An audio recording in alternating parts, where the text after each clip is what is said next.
Don't believe this VA loan myth. What is it? That you cannot challenge a VA loan appraisal once it ends up being issued. But in reality, you can.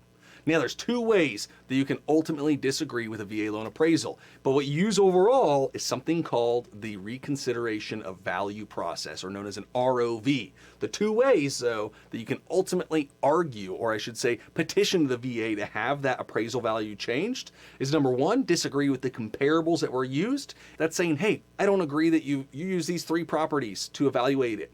I think you should have used a different one, or none of them at all, something along those lines. And number two, to disagree with the analysis that they ultimately used. Disagreeing with how they did it ultimately means that you don't agree with how they analyzed the properties that they used. For example, they ultimately maybe missed evaluating a barn on the property or a fence or some aspect that you know is there that they didn't calculate into the appraisal, which could have made a big difference. Now, if you're curious, we have templates on this that can help you through that process.